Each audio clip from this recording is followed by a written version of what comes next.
দূর হরিয়ানাতে কি হয়, ওরা কিছু বোঝে নাকি, দূর অসমে কি হবে, ওরা অনেক পিছিয়ে আছে, ওড়িশায় কি হবে।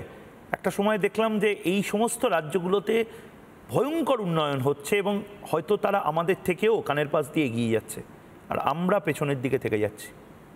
ভয়ঙ্কর অবস্থা। আমাদের ছেলেমেয়েগুলো সব তো গুড়গাঁওতে চলে যাচ্ছে ছোট ছোট চাকরি নিয়ে। মানে কেন পরিযায়ী শ্রমিক এত যাবে?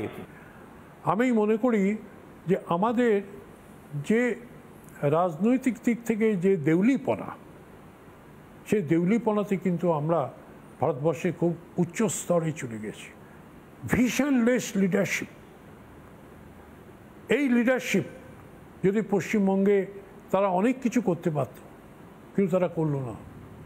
এই একটা জেনারেশন, দুটো তিনটে জেনারেশন প্রায় ক্ষতিগ্রস্ত হয়ে গেল। আজকে হরিয়ানার যে জিএসটি কালেকশন, এই জিএসটি কালেকশন হিউজ।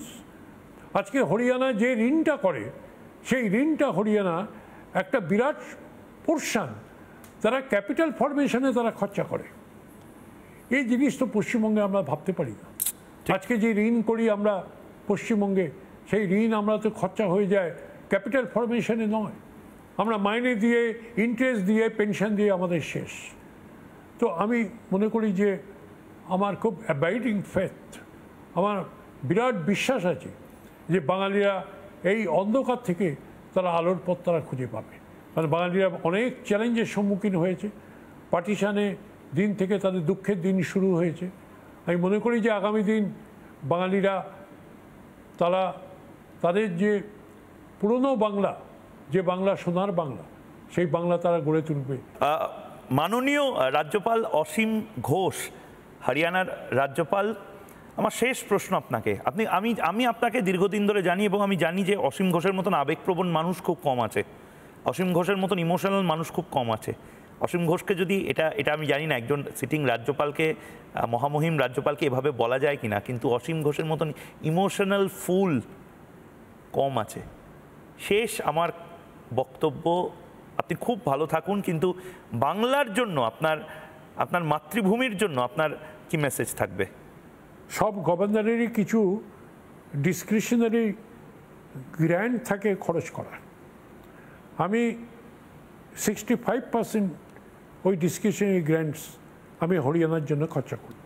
35% আমার ডিসক্রিশনারি গ্র্যান্ট আমি এখানকার যেসব সেবামূলক সংস্থা আছে, বেলুর মঠ আছে, ভারত সেবাশ্রম আছে, বিভিন্ন এখানে দুস্থ গরিব ছেলেমেয়েরা রয়েছে, যে কোনো রাজনৈতিক দলের, আমি তাদের চেষ্টা করব সাহায্য করতে আমার সীমিত ক্ষমতার মধ্যে দিয়ে।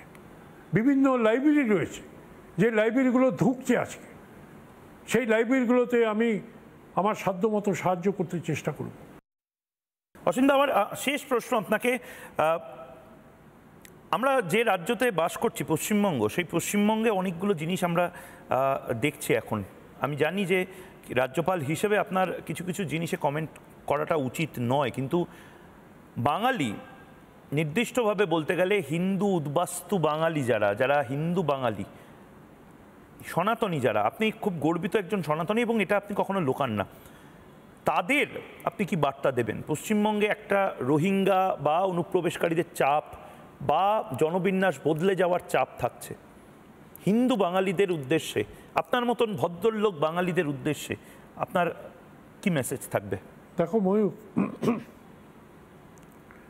পার্টিশনের পরে যে সমস্ত মুসলিম ভাই বোনেরা যারা পাকিস্তানে না গিয়ে, তদানীন্তন পাকিস্তান, যার মধ্যে ইস্টার পাকিস্তান ছিল, তদানীন্তন পাকিস্তানে না গিয়ে যারা এই ভারতবর্ষে থেকে গেলেন, তারা একটা ডিসিশন নিলেন যেটা ইতিহাসে কিন্তু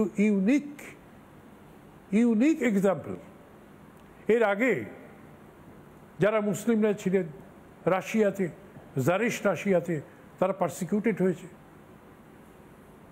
যারা ফিলিপিন্সে ছিলেন, সেখানেও তারা একটা আনইভেন একটা সোসাইটিতে তারা বাস করত।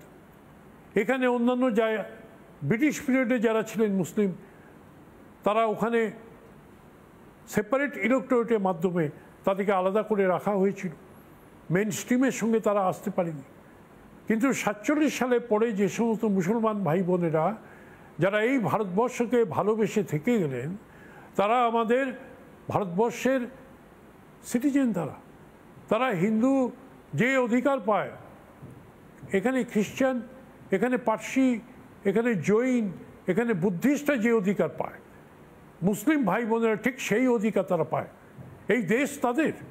সুতরাং আমি মনে করি না যে মুসলিম যারা বাইরে থেকে আসছে তাদের আমরা কিভাবে আইডেন্টিফাই করব। এই দেশ তো ভাগার হতে পারে না। এই দেশটা তো হতে পারে না এমন একটা দেশ যেখানে সকলে আসবে। পৃথিবীর সব দেশ এখন এই ব্যাপারে খুব ওয়াকিবহাল যে আমরা যারা ইলিগাল ইমিগ্রেন্ট তাদের আমরা চিহ্নিত করে কেন রাখব। আজকে তুমি যাও মালদাতে, যাও তুমি বহরমপুরে, যাও তুমি উত্তর দিনাজপুরে, দেখবে ওখানকার জেনুইন মুসলিম যারা ভারতীয় নাগরিক তারা আজকে ক্ষতিগ্রস্ত হচ্ছে। ওপার বাংলা থেকে যারা ইলিগাল মুসলিম আসছে তারা রিক্সা ভাড়া কমেতে নিচ্ছে, তারা চাষবাস কম টাকাতে করছে। আর আমরা যারা ভারতীয় নাগরিক আমরা সামান্য লাভের জন্য আমরা এই সমস্ত বাংলাদেশ থেকে যারা আসে, যারা কম টাকায় যারা কাজ করে, তাদেরকে আমরা ঢুকিয়ে দিচ্ছি দেশের মধ্যে। এটা আমাদের নির্বুদ্ধিতা। আমি মনে করি যে যারা বাইরে থেকে আসছেন তাদের আমাদের দেশে থাকার কোনো জাস্টিফিকেশান নেই। পৃথিবীর কোনো দেশই তাদেরকে থাকতে দেয় না। থাকতে গেলে পরে তাদেরকে ভ্যালিড ডকুমেন্টস নিয়ে, নাগরিকত্ব নিয়ে তাদেরকে এই দেশে থাকতে হবে। এবং সরকার, সে পশ্চিমবঙ্গ সরকারই হোক, ভারত সরকারই হোক, আমাদের পাঞ্জাব হরিয়ানা সরকারই হোক, কর্ণাটকের সরকার হোক, যে সরকারই হোক, তারা যদি অ্যাকশন নেয় ইলিগাল ইমিগ্রেন্টদের এগেনস্টে, সম্পূর্ণ জাস্টিফাইড। আমার দেশকে, আমার এত হিউজ পপুলেশন, কত স্টেটে আমাদের এখানে এত ঘনত্ব, জনবিন্যাস, পপুলেশনের ঘনত্বটা এত বেশি যে আমাদের বাইরে থেকে লোক নেওয়া আমাদের কোনো জাস্টিফিকেশন নেই। ঠিক। আমরা খালি যদি ভোট ব্যাংকের জন্য এটা করি, এটা দেশের পক্ষে কিন্তু সাংঘাতিক বিশ্বাসঘাতকতা হবে। ঠিক।